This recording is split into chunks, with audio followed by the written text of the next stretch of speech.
நம் தமிழ் உணவுகளை பற்றிய சில கருத்துக்களை உங்களோடு பகிர்ந்து கொள்வதில் மட்டற்ற மகிழ்ச்சி அடைகிறேன். இந்த மகிழ்ச்சிக்கு வித்திட்ட மும்பை விழித்தெழு இயக்கத்திற்கு என் மனமார்ந்த நன்றிகள். வழக்கமாக நம்ம ஒரு திருவிழாவில் நல்ல பல்வேறு உணவுகளை சாப்பிட்டு கொண்டிருந்தோம். ஆனால் கடந்த ஒரு 10-12 ஆண்டுகளாக உணவுக்கு ஒரு திருவிழா நடத்த வேண்டிய ஒரு கட்டாயத்திற்கு நாம் நகர்ந்திருக்கிறோம். அதுதான் உண்மை. நாம் ஏன் உணவுக்கு, ஏன்னா நம்ம தமிழர்களுடைய வாழ்வியல்ல எத்தனையோ திருவிழாக்கள் இருந்தது. ஒவ்வொரு திருவிழாவுக்கென்றே பிரத்யேகமான பல்வேறு உணவுகள் இருந்தது. ஒவ்வொரு காலகட்டத்தின் ஒவ்வொரு நம்மளுடைய பருவ காலங்களை ஒட்டியும் ஒவ்வொரு உழைப்பை ஒட்டியும் பல்வேறு உணவுகள் பல்வேறு திருவிழாக்களை ஒட்டியும் நம்மக்கிட்ட இருந்துச்சு. ஆனால் அதெல்லாம் விட்டுட்டு இன்றைக்கு பழந்தமிழர் உணவையே ஒரு திருவிழாவாக நடத்தி அதை அறிமுகப்படுத்த வேண்டிய ஒரு காலகட்டத்திற்கு நாம் நகர்ந்திருக்கிறோம். எதுக்காக இப்படியான உணவு திருவிழாக்கள்? தமிழருக்கும் இந்த உணவு திருவிழாக்களுக்கு என்ன தொடர்பு? எதை நாம் இழந்திருக்கிறோம்? எதை நாம் தொலைத்திருக்கிறோம்? எதை நாம் மறந்திருக்கிறோம்? எதை நாம் மறுத்திருக்கிறோம்? எது நம்மிடமிருந்து பிடுங்கப்பட்டிருக்கிறது என்பதையெல்லாம் நம்ம கொஞ்சம் யோசிக்க வேண்டிய, கொஞ்சம் உற்று பார்க்க வேண்டிய, உதாசீனப்படுத்தாமல் யோசிக்க வேண்டிய காலகட்டத்தில் நாம் இருந்துட்டு இருக்கோம். நான் வரும்பொழுது நான் முன்னர் பேசிய சில ஊடக காட்சிகளை போட்டுக்கிட்டு இருந்தாங்க. அதில் சொன்ன விஷயங்களிலிருந்தே துவங்கலாம் என்று தான் நினைக்கிறேன். ஏன்னா ரொம்ப ஒரு நெருக்கடியான காலகட்டத்தில் தான் நாம் இருக்கிறோம். குறிப்பாக நான் ஒவ்வொரு கூட்டங்களுக்கு செல்லும் பொழுதும் ஆல்மோஸ்ட் கடந்த 1.5 ஆண்டுகளாக தொடர்ச்சியாக நான் போய்கொண்டிருக்கிற அத்தனை கூட்டங்களிலும் முதலில் ஒரு கருத்தை சொல்லிவிட்டு தான் இந்த விஷயங்களுக்குள் உள்ளாக வருவது வழக்கமாக வைத்துக் கொண்டிருக்கிறேன். நான் அடையாறு புற்றுநோய் மருத்துவமனையில் ஒரு கருத்தரங்குக்காக போயிருந்தேன். அந்த கருத்தரங்கில் பெருவாரியாக மன்னிக்கணும்,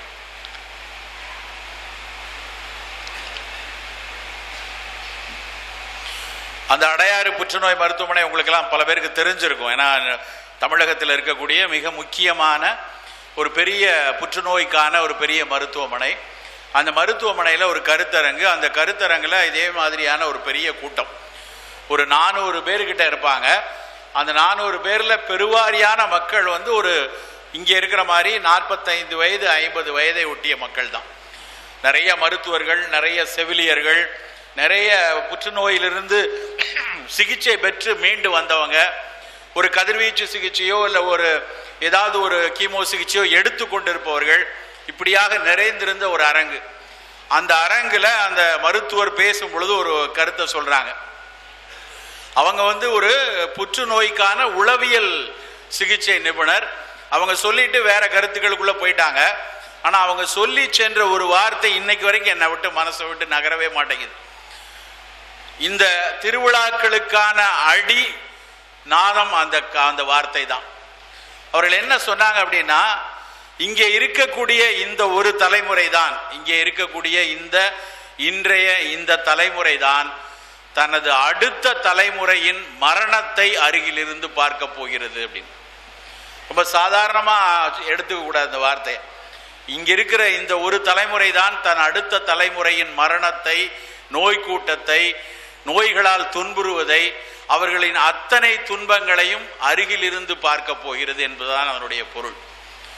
உண்மையிலே ரொம்ப அதை கொஞ்சம் ஆழமாக யோசித்தால் அதனுடைய எவ்வளவு தீவிர வலியை அது நமக்கு தரும்னு நமக்கு தெரியும். நம்ம எல்லாரும் ரொம்ப கஷ்டப்பட்டு உழைத்து நம்மளுடைய குழந்தைகள் மிகச்சிறந்த மனிதர்களாக வரணும், ஒரு மிகச்சிறந்த ஆளுமையாக வரணும், மிகச்சிறந்த விற்பனர்களாக வரணும், ஒரு பேராசிரியராக வரணும், ஒரு மருத்துவராக வரணும், ஒரு ஆய்வாளனாக வரணும்னு பல கனவுல கடின உழைப்பை போட்டு குழந்தைகளை படிக்க வைக்கிறோம்.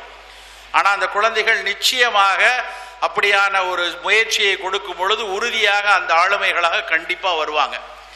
ஒரு விற்பனராக வருவாங்க, ஒரு மருத்துவராக வருவாங்க. ஆனால் அப்படி வரக்கூடிய குழந்தைகள் ஆரோக்கியமாக இருப்பார்களா என்பது ஒரு மிகப்பெரிய கேள்விக்குறியாகத்தான் இன்றைக்கு இருக்கிறது. இது சும்மா சாதாரணமாக பயமுறுத்துவதற்காக சொல்லக்கூடிய வசனங்கள் கிடையாது. இன்றைக்கு இந்தியாவில் ஒரு பெரிய லெவலில் புள்ளியியல் ஆய்வுகள் பண்ணி இன்றைக்கு இந்திய மருத்துவ கொள்கைகளை வரையறுக்குவதற்கு உள்ள திட்ட குழு தெரிவித்த விஷயம் என்ன அப்படின்னா, இன்றைக்கு 1000 மரணம் இன்றைக்கு நடந்து கொண்டிருக்குதுன்னா, இந்தியாவில் ஒரு 1000 மரணம் நடக்குன்னா 741 மரணங்கள் தொற்றாத வாழ்வியல் நோய்களில் தான் நடக்குது. அது என்ன தொற்றாத வாழ்வியல் நோய்? நான் கம்யூனிகபிள் டிசீசஸ் ஆங்கிலத்தில் சொல்லுவாங்க. சக்கரை வியாதி ரொம்ப முதல் இடத்துல இருக்குது. சக்கரை வியாதி, இரத்த கொதிப்பு, மாரடைப்பு, புற்றுநோய், நாள்பட்ட நுரையீரல் நோய்கள், உளவியல் நோய்கள். இந்த கூட்டம் தான் இன்னைக்கு ஒவ்வொரு குடும்பத்தையும் ஆக்கிரமித்து கொண்டிருக்கக்கூடிய பல இளைஞர்களுக்கு மருத்துவ சவாலாக இருக்கிறது இந்த கூட்டம் தான். அவ்வளவு அதிகமாக வந்து கொண்டிருக்கிற இந்த நோய் கூட்டத்திற்கு மிக மிக முக்கியமான காரணம் என்னன்னா, நாம் ஒட்டுமொத்தமாக சீரழித்து வைத்துக் கொண்டிருக்கக்கூடிய உணவு கலாச்சாரம். நமக்கென்று ஒரு பெரிய நீண்ட மரபு இருந்துச்சு. தமிழர்கள் உணவு முறைங்கிறது ஒரு மிக நீண்ட மரபு. அந்த மரபில் இருக்கக்கூடிய அந்த உணவை பயிராக்குவதிலிருந்து, அந்த உணவை பயிராக்கப்பட்ட உணவை பாதுகாப்பதிலிருந்து, அதை வேறு வேறு உணவுகளாக பக்குவப்படுத்துவதிலிருந்து, அதை பரிமாறுவதை வரைக்கு அத்தனையிலும் அரசியல், அத்தனையிலும் வணிகம், அத்தனையிலும் கட்டவிழ்க்கப்பட்ட வன்முறைகள். இப்படி ஆனதனோட விளைவுதான் இன்றைக்கு பல்வேறு குடும்பங்கள்லையும் சக்கரை வியாதியும் புற்றுநோயும் கதவை தட்டி கொண்டே இருக்கிறது. நண்பர்களே, முன்பெல்லாம் இந்தியாவினுடைய ஒரு அதிக புற்றுநோய் அப்படின்னா என்ன இருந்ததுன்னா, பெண்களினுடைய கருப்பை வாய்ப்பகுதியில் வரக்கூடிய புற்றுநோய் தான் பெண்களுக்கு அதிகமாக வரக்கூடிய புற்றுநோயாக இருந்தது. ஆண்களுக்கு புகைக்க பழகியதற்கு அப்புறம் ஆண்களுக்கு புகையிலையினால் வரக்கூடிய புற்றுநோய் தான் அதிகமாக இருந்துச்சு. கடந்த ஒரு 5 ஆண்டுகள் வரைக்கும் அதுதான் புள்ளி வரும். ஆனால் இன்றைய நிலைமை என்ன தெரியுமா? இன்றைக்கு மிக அதிக அளவில் பெண்களை தாக்கக்கூடிய புற்றுநோய் பெண்களின் மார்பக புற்றுநோய். பெண்களுக்கு மார்பக புற்றுநோய்ங்கிறது எப்போ வரும்னு நாங்கள் ஒரு 20 ஆண்டுகளுக்கு முன்னாடி படித்த வரைக்கும் பார்த்தா, பாரம்பரியமாக இருந்து மரபணுக்களில் அந்த பாரம்பரியம் அதிகமாக இருந்து, அந்த பெண் ஒருவேளை திருமணம் செய்யாமல் இருந்து, பாலூட்டுவதற்கான வாய்ப்பு இல்லாமல் இருந்து, அல்லது 60-65 வயது தாண்டியதற்கு அப்புறம் அவர்களுக்கு இருக்கக்கூடிய கடுமையான மன உளைச்சல் அழுத்தத்தினால் மட்டும்தான் மார்பக புற்றுநோய் வரும் என்றுதான் நாங்கள்லாம் படித்து பாஸ் பண்ணிட்டு வந்தோம். ஆனால் இன்றைக்கு அந்த நிலைமையிலிருந்து முழுமையாக மாறியாகிவிட்டது. 30-40 வயதுக்குள்ளாரக்கூடிய பெண்களுக்கு தான் இன்னைக்கு அதிக மார்பக புற்றுநோய். எந்த விதமான மரபு அவருடைய தாய்க்கோ, அவருடைய அப்பாவினுடைய தங்கைக்கோ, அவருடைய பாட்டிக்கோ எந்த விதமான மரபுலே புற்றுநோய் இல்லாத பெண்களுக்கு கூட இன்றைக்கு மார்பக புற்றுநோய் அதிகமாக இருக்கு. நான் இங்கே நேற்று மிக அவசரமாக கிளம்பி இங்கே வருவதற்கான ஒரு சூழல் அமைந்து போய்விட்டது. இரவெல்லாம் நான் பயணித்து வருகிறேன் காரில். நேற்று என்னை சந்திக்க முடியாத ஒரு தம்பதி ஒருத்தங்க எனக்கு பேசிக்கிட்டே இருக்காங்க தொலைபேசியில். அவர்கள் இருவரும், அவருடைய கணவர் அவர் ஒரு மென்பொறியாளர், அவர் ஒரு சாஃப்ட்வேர் இன்ஜினியர். அங்கே அவங்களுடைய மனைவி ஒரு பள்ளி ஆசிரியை. அவங்களுக்கு ஒரு 2.5 வயது குழந்தை. 3 தினங்களுக்கு முன்னாடி தான் நான் அவங்கள பார்த்தேன். 2 பேரும் வராங்க என்னுடைய மருத்துவமனைக்கு. வரும்போது அவ்வளவு கண்களெல்லாம் கலங்கி கதறி போய் முகமெல்லாம் வீங்கி போய் இருக்குது. அந்த குழந்தை அது பாட்டுக்கு விளையாண்டுட்டு இருக்கு. டேபிளில் இருந்து ஸ்ட்ரெத் எடுத்து விளையாடுது, அப்படியே விளையாண்டுட்டு இருக்கு. அதுக்கு எந்த கவலையும் தெரியல. அந்த அம்மாவால் பேசவே முடியல. அப்படியே ஃபைலை கொடுத்து பாருங்க டாக்டர், நீங்களே பாருங்க அப்படிங்கிறாங்க. என்னென்னு விசாரித்து பார்த்தா, ஒரு 10 தினங்களுக்கு முன்னாடி அந்த குழந்தைக்கு ஒரு நல்ல காய்ச்சல். சென்னையில் கடந்த 15 நாட்களாக நிறைய காய்ச்சல் நிலவி கொண்டிருக்கிறது. அரசே டெங்கு நோயாக இருக்குமான்னு சோதிங்க, நிறைய காய்ச்சல் இருக்குன்னு சொல்லிட்டு இருக்காங்க. அதே போல் அந்த குழந்தையும் அவர்கள் சோதிக்கிறாங்க. முதல்ல சாதாரண காய்ச்சல் மருந்து கொடுக்குறாங்க, கேட்கல. அப்புறம் டெங்குக்கான ரத்தத்தில் அந்த டெங்குவோட ஆன்டிஜன் இருக்கான்னு பார்க்குறாங்க, அதில் இல்லை. ஆனால் என்ன தெரிய வருது, டெங்குக்கான குறியீடு இல்லை, ஆனால் இரத்த தட்டுக்கள் குறைந்து போய் இருக்கிறது. சாதாரணமாக வேறு சில வைரஸ் ஜுரங்களில் கூட இரத்த தட்டு குறையும். ஸோ அதனால தான் இரத்த தட்டு குறைஞ்சிருக்கும். ஒரு 3-4 நாள் மருந்து கொடுங்கன்னு கொடுக்குறாங்க. 4 நாட்கள் ஆனப்புறமும் அந்த காய்ச்சல் குறையலை. குழந்தை ரொம்ப துவண்டு போக ஆரம்பிச்சிருச்சு. உடனே ஒரு உயர் மருத்துவமனைக்கு அவர்களுடைய குடும்ப மருத்துவர் அனுப்பி வைக்கிறாரு. உயர் மருத்துவமனை போய் ஒரு 2-3 நாட்கள் தொடர்ச்சியாக சில ஆய்வுகளை முடித்ததுக்கு அப்புறம் பார்த்தா, அந்த குழந்தைக்கு 2.25 வயதான குழந்தைக்கு அக்யூட் லிம்ஃபாய்டு லிம்ஃபோமாங்கிற இரத்த புற்றுநோய். உடைந்து போய்விட்டது. அந்த குடும்பம் மொத்தமாக நொறுங்கி போயிட்டாங்க. என்ன பண்ணுறதுனே தெரியல, என்ன பண்ணலாம். அவர்கள் நிறைய பேசியிருக்காங்க, ஆனால் மனதில் உள்வாங்க முடியாது. தன்னுடைய குழந்தைக்கு அப்படி ஒரு நேற்று வரை கொஞ்சி குலாவி மகிழ்ந்த ஒரு குடும்பத்திற்கு இப்படியே இடியன ஒரு செய்தி வந்தால் எப்படி இருக்குன்னு பாருங்க. அப்படி வந்து இறங்கி போன் மேரோ டிரான்ஸ்ஃபியூஸ் பண்ணணுங்கிறாங்க. இது அப்படி இருந்தாலும் குரோமோசோமல் மேட்சிங் இருக்கான்னு தெரியல. அப்படி பல மன உளைச்சலோடு வந்து பார்த்தார்கள். நான் சொன்னேன், இல்லை நீங்கள் பண்ணுங்கள், ஒன்றும் பிரச்சனை இல்லை, ஏதோ 10% வேணால் தவறலாம், மற்றபடி கண்டிப்பாக போன் மேரோவில் சரியாகும், அவர்களால் அதற்கான செலவை செய்து பண்ண முடியும் என்கிறதால் தைரியமாக செய்யுங்க, அதில் ஒன்றும் பிரச்சனை இல்லைன்னு சொல்லி அனுப்பிச்சேன். அவர்கள் தொடர்ந்து நேற்று இரவெல்லாம் வரும்போது பேசி கொண்டிருக்கிறார்கள், நான் சிஎம்சி போகிறதா, இங்கே போய் பார்க்கவா அப்படின்னு சொல்லி. அந்த இப்போ பேசி கொண்டிருக்கும் போது அந்த அம்மா ஒரு கேள்வி கேட்டாங்க. சாதாரணமாக புற்றுநோய்னா புகைப்பிடிச்சா தானே வரும், மரபு ரீதியாக தானே வரும், என் குழந்தைக்கு யார் கொண்டு வந்து கொடுத்தாங்க, எப்படி இந்த புற்றுநோய் வந்து சேர்ந்ததுன்னு.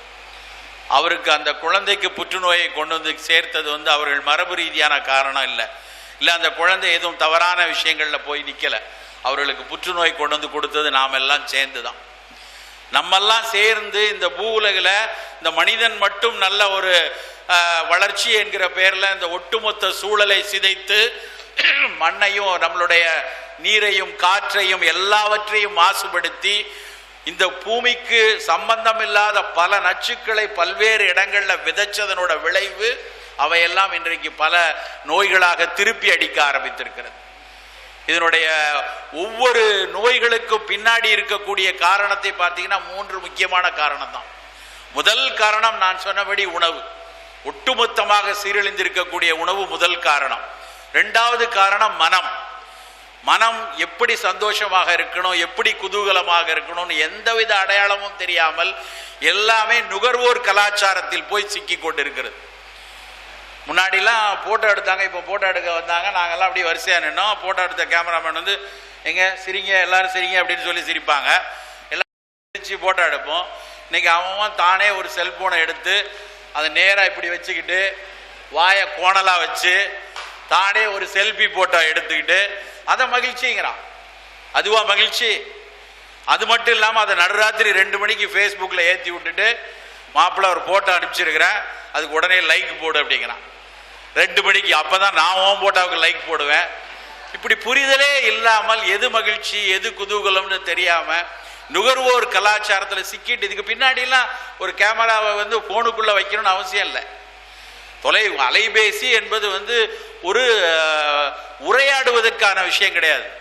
அலைபேசிங்கிறது அவசரத்திற்கான செய்தியை பரிமாறுவதற்கு தான் அலைபேசி. இன்னைக்கு ஒட்டுமொத்த கூட்டத்தில் உங்கள் ஒவ்வொரு வீடுகள்லையும் யோசிச்சு பாருங்க, அத்தனை பேரும் கையில் அலைபேசியோட தான் அலையிறோம். அவ்வளோ பேரும், அதிலும் குறிப்பாக குழந்தைகள். எங்கேயாவது பேசினா அந்த குழந்தை அங்கே உட்காந்து என்னத்தையோ விளையாண்டுக்கிட்டே இருக்கு, தட்டி. அன்னைக்கு ஒரு பையன் கேட்குறேன், உனக்கு எவ்வளோ ஃப்ரெண்ட்ஸ்டாக இருக்காங்க அப்படின்னு கேட்டால் 4344 அப்படிங்க. நாங்கள்லாம் எங்களுக்கு நண்பர்கள் அப்படின்னா ஒரு 5 பேர் இருப்பாங்க, 7 பேர் இருப்பாங்க. 4344 அவ்வளோ நண்பர்கள் இருக்கடா, எல்லாரையும் பார்த்துருக்கேன். இல்லை, எங்களுக்கெல்லாம் ஃபேஸ்புக்கில் தான் நிறைய ஃப்ரெண்ட்ஸ்.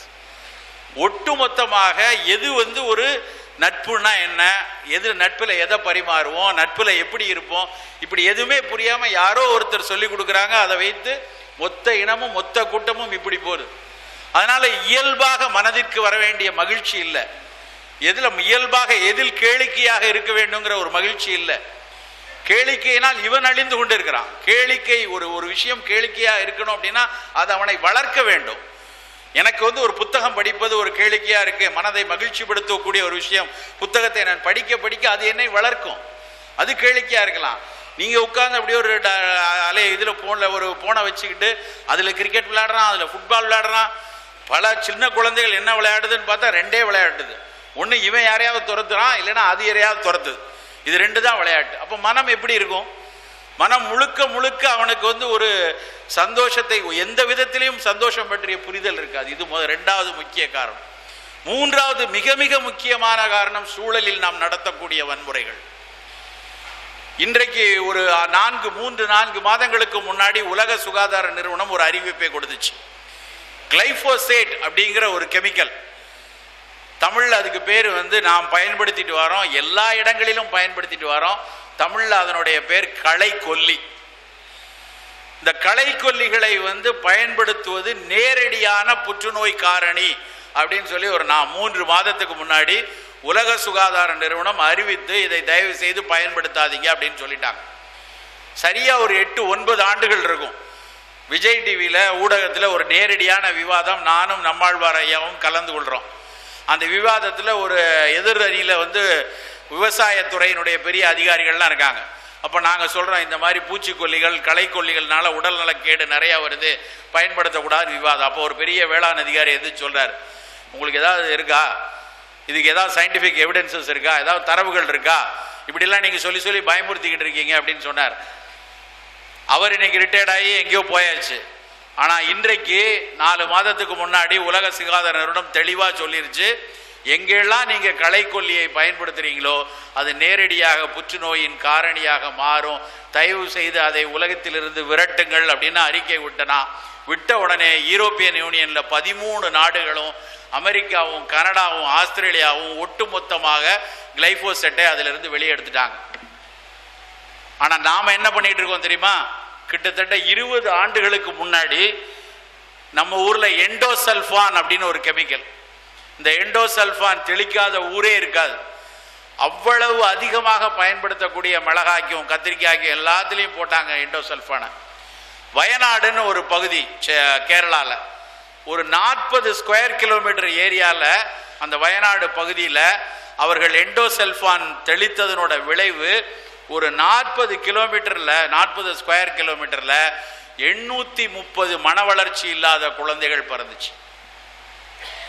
அத்தனை எண்டோசல்ஃபானை முகர்ந்த அந்த வேளாண் மக்களும் அந்த வேளாண் தொழிலாளிகளுடைய பெண்களுக்கு முகர்ந்து அவர்கள் கருத்தரித்த அத்தனை குழந்தைகளும் அப்படி ஒரு குழந்தைகளாக பிறந்துச்சு.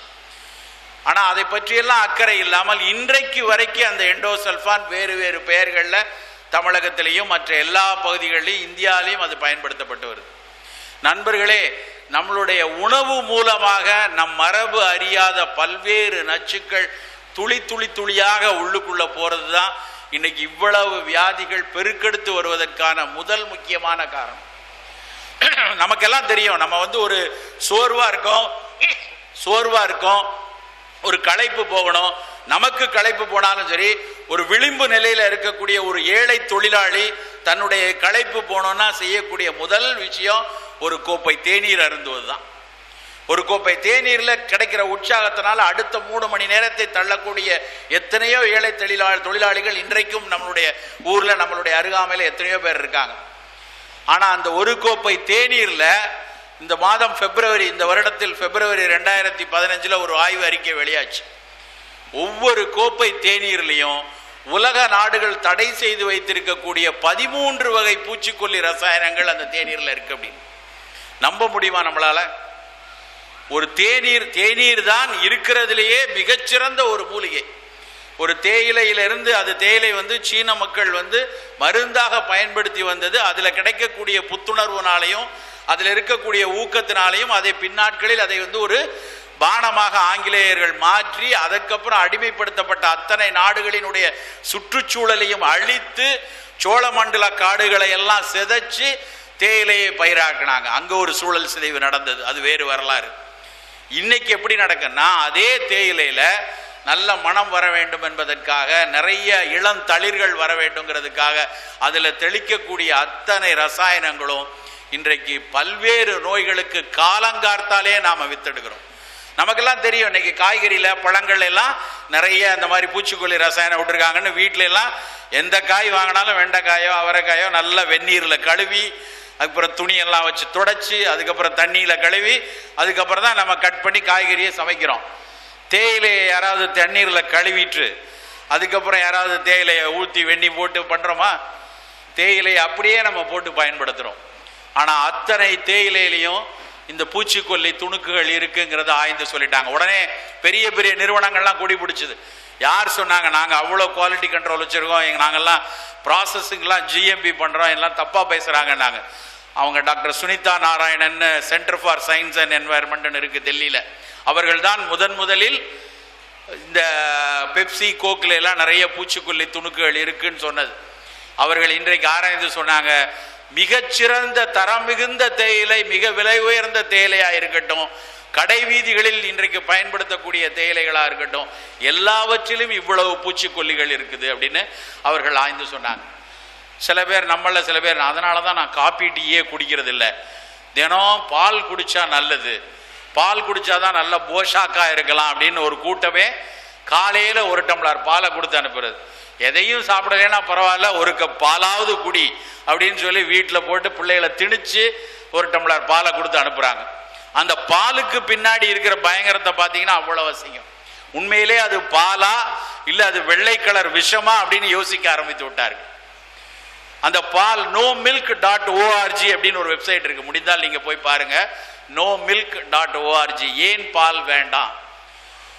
அந்த பால் சாப்பிடக்கூடிய அத்தனை மக்களுக்கு தான் இரத்த சர்க்கரையும் இரத்த கொழுப்பும் அதிகரிக்கிறதுன்னு யோசிக்க ஆரம்பிச்சிட்டாங்க. அதுவும் பாஸ்சுரைஸ்டு பால்ல, இந்த பாஸ்சுரைசேஷன் பண்ணி பாக்கெட்ல வருது அந்த பால்ல ஒருவித புரதம் இருக்கிறது. அந்த புரதம் நேரடியாக கணையத்தை தொடர்ந்து தாக்கி கொண்டே இருக்குது. அந்த கணையத்தின் ஐலட் செல்கள் தாக்கப்படுறதுனால சர்க்கரை வியாதி வருது. எந்த குழந்தைகளுக்கு ஆரம்பத்திலிருந்தே நீங்கள் பாலை அதிக அளவில் கொடுத்துட்டு வரீங்களோ அந்த குழந்தைக்கு பின்னாளில் சர்க்கரை வியாதி வரலாம் அப்படின்னு சொல்லி இன்றைக்கு அறிக்கை சொல்ல ஆரம்பிச்சிட்டாங்க. அது மட்டுமல்ல, இந்த பாலை அதிகம் சுரக்க வைக்க வேண்டும் என்பதற்காக அவர்கள் செலுத்தக்கூடிய இன்ஜெக்ஷன், பொவைன் growth ஹார்மோன் ஒரு இன்ஜெக்ஷனை அத்தனை கறவை மாடுகளுக்கும் இன்றைக்கு போடுறாங்க.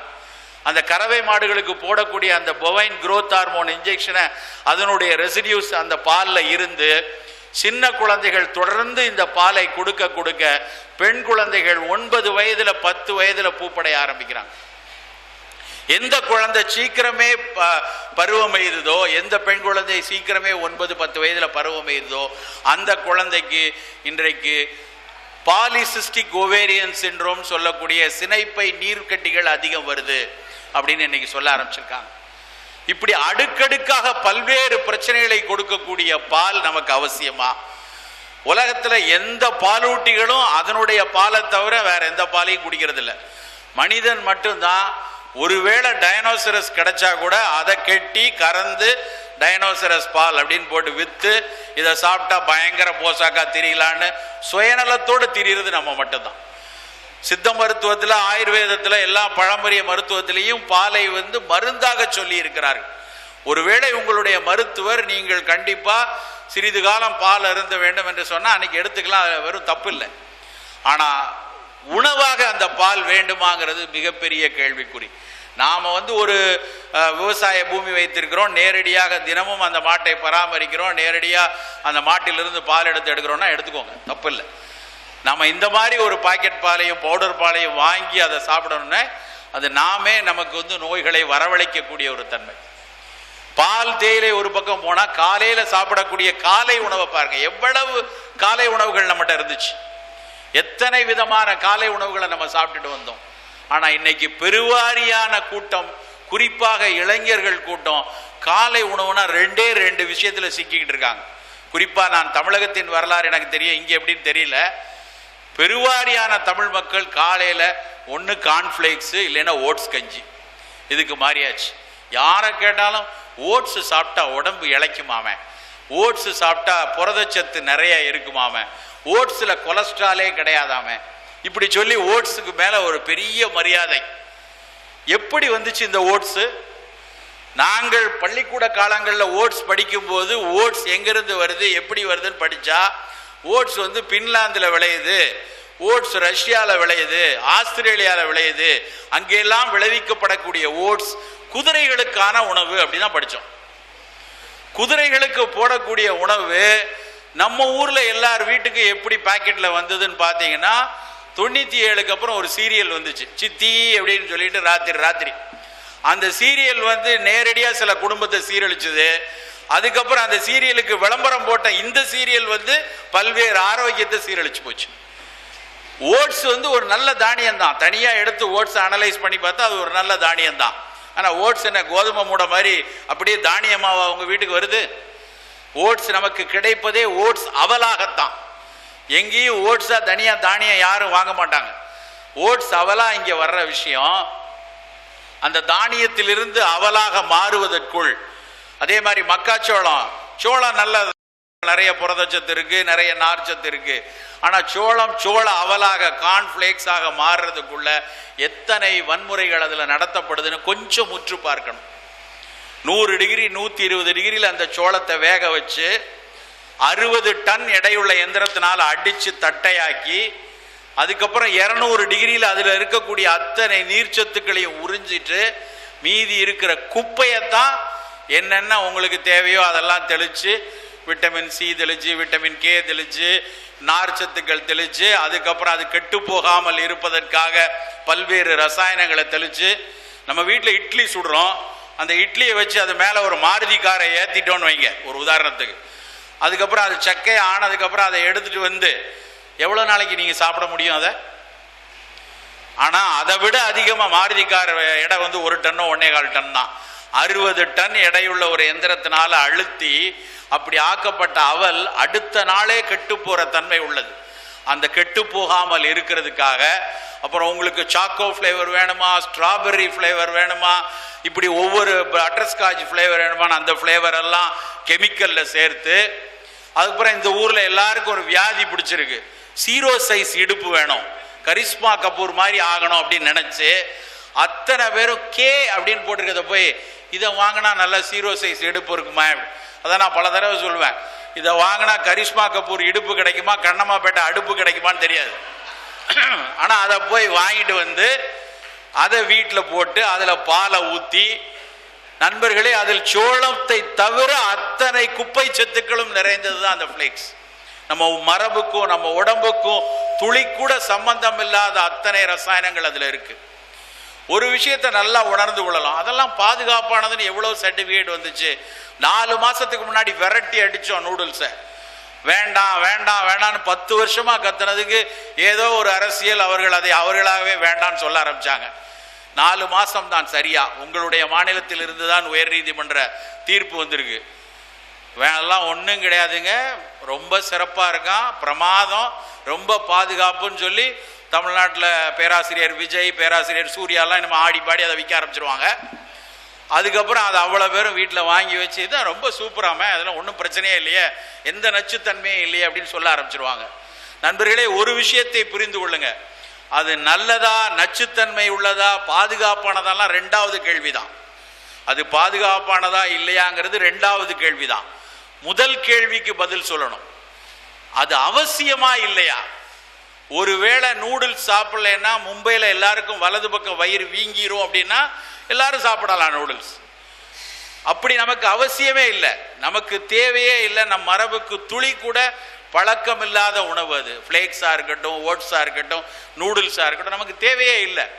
ஆனால் நம்ம வந்து அதை ரொம்ப சிறப்பான உணவு, மிகச்சிறந்த உணவு, இவ்வளவு விட்டமின் இருக்குது, இவ்வளோ மினரல் இருக்குன்னு ஏதோ போலியான தரவுகள் எல்லாம் சொல்லி சொல்லி நம்ம முன்னாடி தள்ளுறாங்க.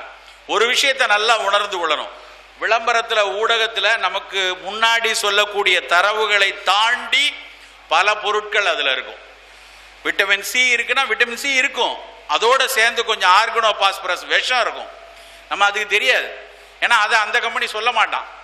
அவனுக்கு தேவையானதை உங்களை எது ஊக்குவிக்குமோ, உங்களை எது உற்சாகப்படுத்துமோ அதை மட்டும் முன்னிறுத்தி பல குப்பை உணவுகள் நம் முன்னாடி விற்கப்படுது. இந்த உணவுகளை தினம் தினம் தினம் சாப்பிட்றதுனால விளைவு தான் இன்றைக்கு பல்வேறு நோய் கூட்டங்கள். ஒரு சாதாரணமாக கோழி நமக்கு நல்ல பிடிச்சமான உணவு. கோழி வறுவல் வந்து யார் வீட்டுக்கு வந்தாலும் கோழி இடித்து குழம்பு வைன்னு சொல்கிறோம்.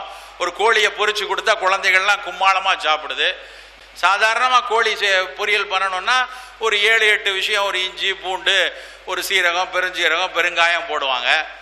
ஒரு பன்னாட்டு கோழி வறுவல் கம்பெனி கண்டிப்பாக இந்த ஊர்லெலாம் கண்டிப்பாக பிச்சுக்கிட்டு இருக்கும். எல்லா மால்லையும் முதல்ல அவன் தான் வச்சுருக்கான், நாங்கள் அழகாக வறுத்து கொடுக்குறோம் அப்படின்னு. அதில் ஒரு நகெட்ஸ் அப்படின்னு ஒரு பொருள், எல்லா பிள்ளைகளும் பேயா போய் அதை போய் சாப்பிடுது. அங்கே எங்கள் ஊரில் முன்னாடி சின்னதாக ஒரு பாக்கெட்டில் கொடுத்துட்டு இருந்தால் இப்போ பக்கெட்டில் கொடுக்குறான், குடும்பமே காலியாகங்கடா அப்படின்னு சொல்லி. சரி, என்ன அந்த நகெட்ஸில் இருக்குது அப்படின்னு பார்த்தீங்கன்னா அவர்களுடைய இணையதளத்திலேயே போய் பாருங்கள். அவர்களுடைய இணையதளத்திலேயே அதை எப்படி செய்கிறாங்கன்னு பார்த்தீங்கன்னா, நாம் ஒரு 7-8 பொருட்கள் சேர்த்து வைக்கக்கூடிய கோழி பொரியல் 104 கெமிக்கல் சேர்க்குறாங்க. அது தேவையா? அதில் அவன் sodium nitrate, sodium benzoate, monosodium glutamate, monosodium nitrate, இப்படி பல உப்புக்களை போட்டு தான் அதை பொறுன்னு கொண்டு வர்றதுக்கும், அதை எல்லா சுவையூட்டிகளையும் சேர்த்து செயற்கை ரசாயனத்தை எல்லாம் சேர்த்து அப்படி கொண்டு வந்து தராங்க. இது புரியாமல் நம்ம இலசுகள்லாம் போய் நிறைய கெமிக்கல் போட்டிருக்கான், அதெல்லாம் சேர்ந்து சாப்பிட்டா தான் நமக்குள்ள கெமிஸ்ட்ரி நல்லா இருக்கும்னு ரெண்டும் உட்காந்து வறுத்து அவன் ஒரு பக்கம் வறுத்துக்கிட்டு இருக்கான், இவங்க வறுத்து வாங்கி சாப்பிட்டுக்கிட்டு இருக்காங்க. இளைஞர்கள் பூரா அந்த கூட்டத்தில் போய் அங்கே போய் வாங்கி சாப்பிட்டு கொண்டிருக்காங்க. நண்பர்களே, இப்படி நமக்கு தெரியாமல் ஒவ்வொரு நாளும் நம் உடம்பு அறியாத பல்வேறு நச்சு துணுக்குகள், விஷ துணுக்குகள் உள்ளுக்குள்ள வந்து சேர்ந்துருக்கு. எப்போ கேட்டாலும் அதெல்லாம் FDA அப்ரூவ்டுங்க, FSSAI அப்ரூவ்டு. உங்களுக்கு தெரியாதா? நீங்கள் இவ்வளோதான் படிச்சிருக்கீங்களா? அப்படி படிக்காமல் வந்து பேசாதீங்கன்னு சொல்லி எங்கிட்ட சண்டை போடுவாங்க. ஒவ்வொரு உப்பு வந்து ஒரு தனித்தனியாக FSSAI அப்ரூவ்டு தான், FDA அப்ரூவ்டு தான். எல்லாம் ஒன்றா சேர்ந்துச்சுன்னா, ஒன்றா சேர்ந்து நம்ம ஊர் கோழியோட சேர்ந்து பொரியும் போது அது எல்லாம் சேர்ந்து உடலுக்கு நல்லது கொடுக்குமா, நச்சு கொடுக்குமான்னு ஒரு ஆய்வு கூட நடக்கலை. தனித்தனியாக ஒவ்வொன்றும் நல்ல விஷயமாக இருக்கலாம், இல்லை தனித்தனியாக குறைந்த அளவில் பாதுகாப்பானதாக கூட இருக்கலாம். ஆனால் அவையெல்லாம் ஒன்றாக சேரும்போது எந்த விதமான குப்பையாக நச்சாக மாறும்னு ஒரு ஆய்வும் கிடையாது. FDA approved, FSSAI approved. நம்ம உடம்பு அப்ரூவ்டா? இது வரைக்கும் யாருக்கும் தெரியாது. அப்படி தெரியாமல் பல்வேறு விஷத்துணுக்குகள் உள்ள வருது. நம்ம இளைஞர்கள்லாம் கொஞ்ச நாள் முன்னாடி கோக்கு, பெப்சி எல்லாம் வேண்டான்னு ரொம்ப குறைச்சாங்க. தேவையில்லை, பூச்சிக்கொல்லி துணுக்குகள்னு. உடனே அந்த கம்பெனிக்காரன் முழிச்சிட்டு பழச்சாறுகளை கொண்டு வந்துட்டான். எல்லாம் ட்ரெட்டா பேக்கில் பழச்சாறு போட்டு நோ ஆடட் ப்ரிசர்வேட்டிவ்ஸ் அப்படின்னு போட்டுட்டு, உன் காதலிக்கு வருடம் முழுக்க மாம்பழம் வேண்டுமா? 3 மாம்பழத்தை இப்படி காமிச்சு, இதுதான் இந்த மாம்பழ சாறில் இருக்கு, வேணும்னா இந்த பாட்டிலில் உள்ள பழத்தை வாங்கி கொடுன்னு அட்வர்டைஸ்மெண்ட். இந்த மாம்பழத்தில் இருக்கிறத விட 6 மடங்கு உப்பு அதில் இருக்கும். ஒரு பழச்சாறில் 6 மடங்கு உப்பு இருக்கும், 4 மடங்கு சர்க்கரை இருக்கும். இந்த 4 மடங்கு சர்க்கரையும் 6 மடங்கு உப்பையும் போட்டு தான் அந்த பழச்சாறுகள் குப்பியில் விற்கப்படுது. அதில் ஒன்றும் ப்ரிசர்வேட்டிவ்லாம் சேர்க்க வேண்டாம், இது ஒன்றே காலி பண்ணிடும். இப்படி தேவையில்லாத உப்பும் சர்க்கரையும் எத்தனை பொருட்கள் இருக்குது நமக்கு தெரியாது. நாம் கொஞ்சம் கொஞ்சம் இப்போ விழிப்படைஞ்சு சுகர்லாம் கொஞ்சம் குறைச்சிக்கலாம், சர்க்கரையை பற்றி பயமுறுத்துறாங்கன்னு சொல்லி சர்க்கரை மேல் கொஞ்சம் ஒரு பயம் வந்திருக்கு. ஆனால் உப்பை பற்றி யாருக்குமே தெரியாது. நம்ம நினச்சிட்டு இருக்கோம் வெறும் போடக்கூடிய உப்பு மட்டும்தான் உப்புன்னு சொல்லி. எல்லா ரெடி டு ஈட், தயார் நிலையில் இருக்கக்கூடிய அத்தனை உணவுகள்லையும் தேவையில்லாமல் பல உப்புக்கள் கொட்டி கிடக்குது. கெட்டு போகாமல் இருக்க, அந்த பொருள் அதனுடைய சுவையை கூட்டி கொடுப்பதற்காக பல நாட்கள் இருந்தாலும் அதனுடைய வடிவம் மாறாமல் இருக்க, இப்படி ஒவ்வொரு காரணத்துக்காக சேர்க்கப்படக்கூடிய உப்புக்கள் வந்து நம்ம உடம்புக்குள்ள போய் சிறுநீரகத்தையும் நம்மளுடைய பல்வேறு உறுப்புகளையும் பாதிப்பது வந்து பல ஆய்வுகள் சொல்லிட்டு இருக்காங்க. ஆனால் அதெல்லாம் தெரியாம ready to puliyodarai, ready mix sambar, ready ரசப்பொடி எல்லாம் ரெடியா வந்து நாம ஒரு விஷயத்துக்கு மேலே போக ரெடி ஆகிட்டே இருப்போம். இதான் நடந்து கொண்டு இருக்கிறது. நண்பர்களே, நம்முடைய மரபு எத்தனையோ நல்ல உணவுகளை கொடுத்துருக்கு. நிறைய பேருக்கு தமிழர்களுடைய மரபு தெரியாதனால தான் நம்ம பல்வேறு இடங்களில் தலைகுனிந்து நின்று கொண்டு இருக்கிறோம். இந்த தமிழ் கலாச்சாரமும் இந்த தமிழ் பண்பாடும் இந்த தமிழர்களுடைய வரலாறையும் ஒவ்வொரு தமிழனும் உற்று உற்று பார்க்கணும். வெறும் நம்ம இலக்கியங்களை படித்து விட்டு சிலாகித்து விட்டு மொழியை ரசித்து விட்டு மட்டும் போனால் பத்தாது, அது வேணும். அந்த மொழி ரசனையும் இலக்கிய ரசனையும் தான் அடித்தளமான விஷயம். ஆனால் அதை தாண்டி ஒரு வாழ்வியல் இருந்தது. ஆனந்த விகடனில் கடந்த ஒரு 13 வாரமாக ஒரு கட்டுரை வந்து கொண்டிருந்தது. உங்களை எத்தனை பேர் படித்தீங்கன்னு தெரியல. வைகை நதி நாகரிகம் அப்படின்னு சொல்லி மதுரைக்கு பக்கத்தில் கீழடிங்கிற ஒரு இடத்தை தோண்டி அந்த கீழடிங்கிற இடத்துல எவ்வளவு விஷயங்களை அவர்கள் எடுத்து எடுத்து அந்த கட்டுரை எழுதியிருந்தாங்க. அந்த மதுரைக்கு பக்கத்தில் அதில் ஒரு 50-60 கிலோமீட்டர் கீழே தோண்டினா ரோம நகரத்தில் இருக்கக்கூடிய பல்வேறு மணிகள் அங்கே கிடைச்சது. ரோம நகரத்தில் இருக்கக்கூடிய பல்வேறு முத்துக்களில் செதுக்கப்பட்ட பல்வேறு அணிகலன்கள் கிடைச்சது. அதெல்லாம் தாண்டி இன்றைக்கு வந்து இந்தியாவில், ஒட்டுமொத்த இந்தியாவில் இதுவரைக்கு தோண்டி எடுக்கப்பட்ட கல்வெட்டுக்கள் வந்து 70,000 கிட்டத்தட்ட 70,000 இருக்கும். இந்த 70,000 கல்வெட்டுகளில் 40,000 கல்வெட்டுகள் தமிழ் கல்வெட்டுகள். யோசிச்சு பாருங்க. அப்ப ஒட்டுமொத்த இந்தியாவில் இந்த தமிழ் இனம் எவ்வளவு ஒரு மேம்பட்ட ஒரு இனமாக நாம் இருந்திருக்கிறோம். சரி, கல்வெட்டுக்களை விட்டுருங்க. ஆதிச்சநல்லூர் பக்கத்தில், திருச்செந்தூர் பக்கத்தில் ஆதிச்சநல்லூரில் நிறைய அகழ்வாராய்ச்சியில் சின்ன சின்ன பொருட்களை எடுத்தாங்க. ஒரு வேளாண் பொருட்கள் நிறைய, சின்ன கலசங்கள், சின்ன சட்டி, சின்ன உளி, இது மாதிரி அத்தனை சிறு சிறு பொருட்கள்லையும் பல்வேறு தமிழ் எழுத்துக்கள் பொறிக்கப்பட்டிருந்துச்சு.